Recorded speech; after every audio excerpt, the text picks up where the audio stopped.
Bien, algunos ejemplos de diagramas de cuerpo libre son los siguientes. Bien, aquí puedes ver un ciclista subiendo una pendiente, un plano inclinado. Tienes 4 fuerzas actuando sobre el ciclista. Una es la fuerza aplicada, ¿sí? Que es la que está haciendo que tengas un movimiento hacia arriba. Otra es la fuerza normal. La fuerza normal es una fuerza de reacción que ejerce la superficie al peso aplicado. Entonces siempre se dibuja perpendicular a la superficie en contacto. Y tienes una fuerza hacia atrás, que es la fuerza de fricción, ¿sí?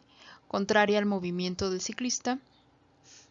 Y tienes la fuerza de gravedad. Nota que en este diagrama de fuerzas, te conviene poner un sistema coordenado, no en el sentido tradicional que ponemos nosotros en esta orientación. Este es el eje Y y este es el eje X, ¿no? Entonces ponemos X y este Y.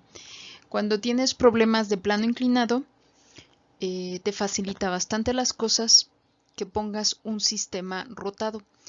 Te vas a fijar en la dirección del plano la dirección del plano inclinado. Se me fue. Esta. Y sobre esa dirección vas a dibujar tu eje X y tu eje Y lo vas a dibujar perpendicular al eje X. Entonces este sería tu eje X, este sería tu eje Y, ¿sale? Entonces, lo que nosotros haríamos aquí sería, bueno, puedes dibujar ahí todas las fuerzas, lo que tú puedes ver aquí en la misma imagen. Aquí tienes un diagrama de fuerzas ya elaborado y nota que está en relación a un sistema rotado. Siempre es conveniente. ¿Por qué es conveniente? Porque lo que es la fuerza aplicada, la fuerza normal y la fuerza de fricción quedan sobre los ejes y eso facilita mucho más las cosas en cuanto a descomposición vectorial de fuerzas, ¿sí? Este es un ejemplo. Tú sabes que la fuerza de gravedad, en este caso el peso del ciclista, va a tener dos componentes. Una en el eje X, que sería hacia atrás, ¿sí? Hacia acá. Y otra en el eje Y, una proyección de este vector sobre el eje Y. Entonces va a tener sus dos componentes. ¿Sale? Ok. Otra cosa que se me pasa es que el ángulo de los 30 grados, el ángulo de 30 grados en el diagrama de cuerpo libre rotado siempre se va a tomar con respecto al eje Y tú lo vas a ver aquí, ¿sí? Entonces el ángulo de 30 grados sería este que te estoy marcando yo aquí. Explicarlo un poco, te podría decir que puedes pensar que tienes un transportador, y que ese transportador, déjame dibujarlo un poquito aquí arriba, ponértelo por aquí. Tienes un transportador, ¿sale? Y ese transportador, tú le pones aquí un hilito donde miden el punto de referencia para medir los grados, pones un hilito con un diurex, así, y puedes pensar que le cuelgas una caniquita, ¿sale? Entonces lo pones de manera horizontal y te va a marcar aquí el ángulo de 90 grados. Este ángulo va a ser de 90 grados y pues para ti sería el ángulo cero, ¿no? Un punto de referencia que ahí no hay, no estamos sobre ninguna pendiente, pero si tú te colocas sobre la pendiente y el bisel del transportador lo pones de forma paralela al plano inclinado, ¿sí? Entonces pones aquí, sigue pegado el hilito, vas a notar, bueno, el hilo siempre va a ir hacia abajo, ¿sale? Pero ya te va a marcar con respecto a este eje un ángulo y este ángulo que está marcado aquí es este mismo de aquí, son los 30 grados. Entonces siempre de cajón cuando estés manejando problemas con rampas, ese sería el tip. El ángulo de 30 grados queda en esta parte con respecto al eje Y, ¿sí? Bien, segunda situación, tienes una persona podando césped y bueno, ¿cuántas fuerzas actúan sobre la máquina podadora? tienes en total 4 fuerzas, te aparecen ahí. La fuerza de gravedad, que siempre va dirigida hacia abajo. La fuerza de fricción, contraria al desplazamiento del objeto. La fuerza aplicada, bueno, está empujando el carrito en esa dirección, 30 grados con respecto al eje X positivo. Y la fuerza normal que es una fuerza de reacción de la superficie con respecto al peso que se le aplica. Ok, siempre que tengas objetos, bueno, superficies en contacto, vas a tener la presencia de la fuerza normal. Bien, tienes aquí una persona que está brincando, está haciendo un salto.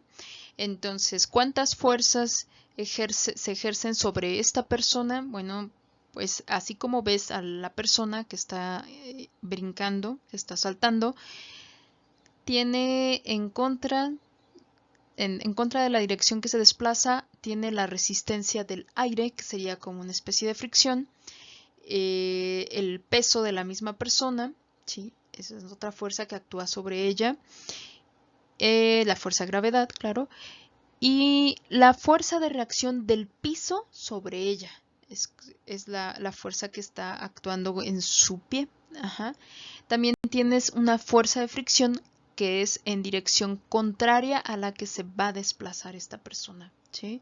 Entonces, ese sería el conjunto de fuerzas que actúan sobre esta persona que está haciendo un salto. Bien, aquí tienes otra situación. En esta situación tienes un escalador, ¿sí? Está fijo en una montaña. Vas a fijarte que en esta imagen, ¿cuántas fuerzas hay? A ver, tienes la fuerza de fricción de la roca sobre los pies, ¿no? Esa va hacia abajo porque la persona se está desplazando hacia arriba. La fuerza de gravedad siempre hacia abajo. La fuerza normal siempre se dibuja perpendicular a la superficie en contacto. Como la superficie en contacto aquí es mayormente vertical, entonces la fuerza normal tiene que ser en la dirección horizontal. Tienes una fuerza de tensión que sujeta a la persona, que es la tensión de la cuerda, que va hacia arriba, ¿sí? Que es lo que hace que esa persona permanezca en esa posición. Entonces en total tienes 1, 2, 3, 4 fuerzas. Este también te generaría un diagrama de cuerpo libre en el cual todas las fuerzas estarían sobre los ejes. Ok, tienes aquí otro objeto, que en este caso es un cohete. Tienes una fuerza neta en la dirección ascendente, porque eso es lo que quieres lograr, que el objeto se desplace hacia arriba. ¿Cuántas fuerzas tienes? Pues ahí serían el peso y el impulso. Entonces, el peso menos el impulso me tiene que dar la fuerza neta. Bien, aquí tienes en la imagen un carro. Ese carro se está moviendo en una curva. Son como las curvas de carretera. Puedes pensar lo siguiente. Puedes pensar que si ves desde arriba la carretera vas a ver una especie de, por regiones, una especie de semicírculo, ¿sí? Una parte de círculo, y bueno, el radio sería como un radio de curvatura, pero las carreteras así que tienen curvas no están completamente planas, sino que tienen un cierto ángulo de inclinación como el que se muestra aquí en la figura, el ángulo teta. ¿Por qué? Porque no, lo que quieres es mantener el auto en la carretera, pues que no te vayas de liso, ¿no? Entonces, tiene un cierto ángulo, y vamos a analizar aquí para este diagrama todas las fuerzas que aparecen aquí sobre el auto. Si te das cuenta, tienes 3 fuerzas que puedes identificar inmediatamente. Una sería el peso, que va hacia abajo, ¿sí? Este sería el peso. Otra sería la fuerza de fricción. ¿Por qué la fuerza de fricción toma esta dirección? Porque lo que haces tú con el volante, lo que tratas de hacer cuando vas manejando es mantener el auto en dirección, ¿no? Digamos centrado o a una cierta altura. Entonces, si te fijas en un plano inclinado, si esto no existiera, entonces el carro se va hacia abajo Entonces la fuerza de fricción siempre es contraria al desplazamiento y por esa razón se dibuja en esa dirección sobre el plano inclinado, ¿no?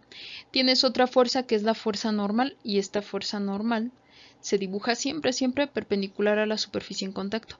Tu superficie en contacto es la rampa y las ruedas, ¿no? Entonces ahí está, perdón, no, se borró, se me fue chueco, pero sería la rampa con las ruedas, y esas serían tus dos superficies en contacto, y sería, la normal tiene que ser perpendicular a esa dirección, y por esa razón la marcan aquí así, ¿sale?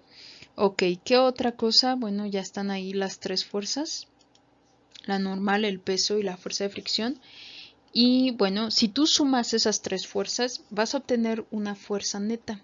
La fuerza neta que te mantiene el auto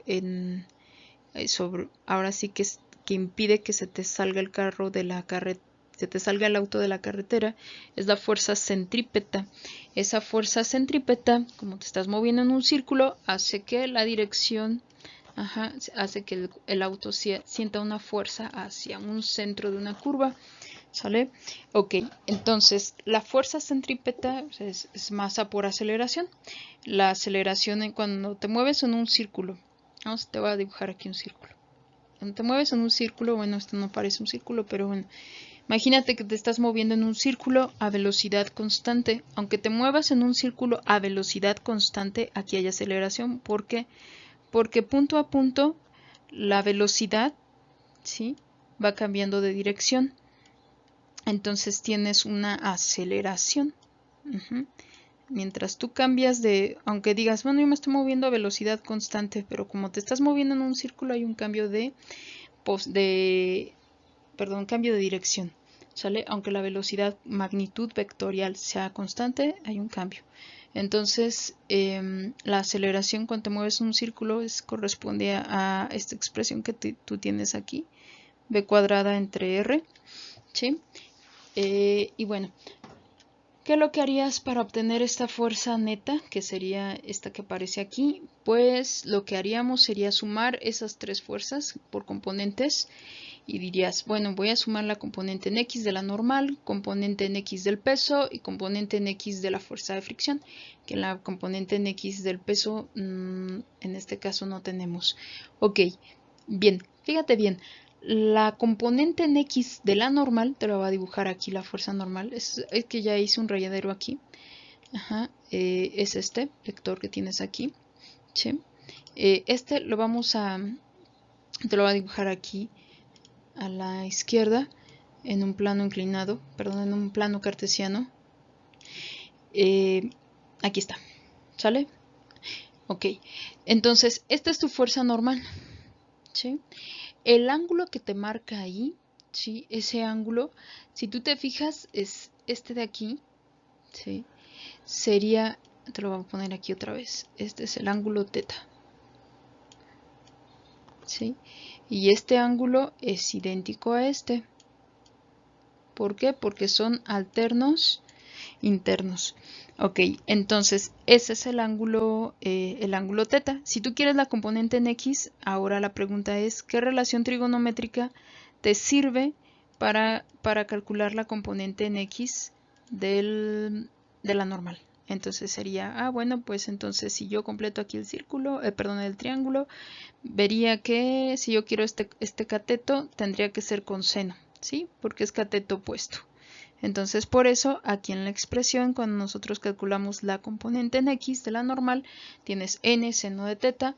Después te aparece una expresión aquí de la fuerza de fricción.